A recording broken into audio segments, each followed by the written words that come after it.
Hi, I'm JP, and today we're going to talk about the MOTO cam chain cutting and riveting tool. Comes in a nice compact case.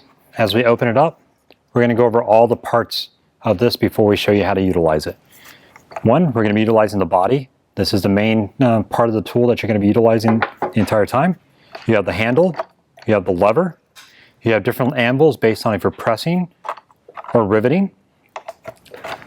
You also have the braking tips. So you have three sizes in here. The small one is for 520 chain and below.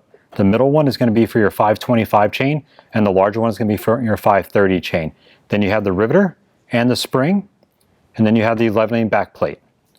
Now that you know all the tools, we're going to show you how to utilize this device. All right, now that we showed you all the parts of the tool, we're going to show you how to take this chain off this bike.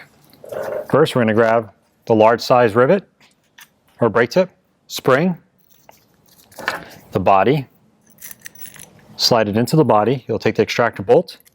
You'll screw this down. You'll screw this into the brake tip is flush on the inside. Do not go any farther than that. Grab the handle, screw the handle in. Grab the lever. The lever slides into the extractor bolt there. We'll grab our rivet. We will slide this all the way down until it is flush with the chain. Stay tuned after this. We're going to show you some of the things to help you prolong the life of your extractor tool. Once that's flush on there, you will hand turn the extractor bolt until it fits snugly against the actual rivet that you're going to break. Slide the lever in and rotate the lever using hand strength.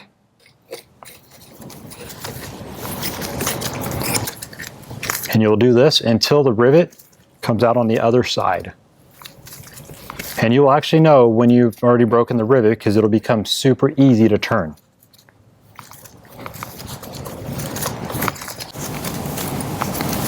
As you can see how nice and loose it became, and you can see the rivet actually coming out the back end.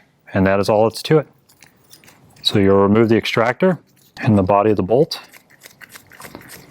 The reason being you want to remove the extractor out is that way your brake tool comes out of the rivet itself, and that's all there is to it.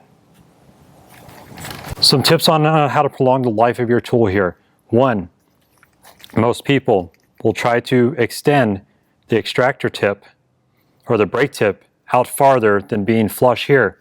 What that causes is when you're putting it onto the rivet tool, you're pushing that portion on there, and it's causing the tip to actually bend both up or down as you're tightening it. That will actually break the tip. That is why we recommend that you put the brake tip flush with the bolt on the body bolt there, and then the body bolt will go flush against the chain itself. That keeps the brake tip straight all the way through without having a chance to flex up or down, and that will save you from breaking each one of those.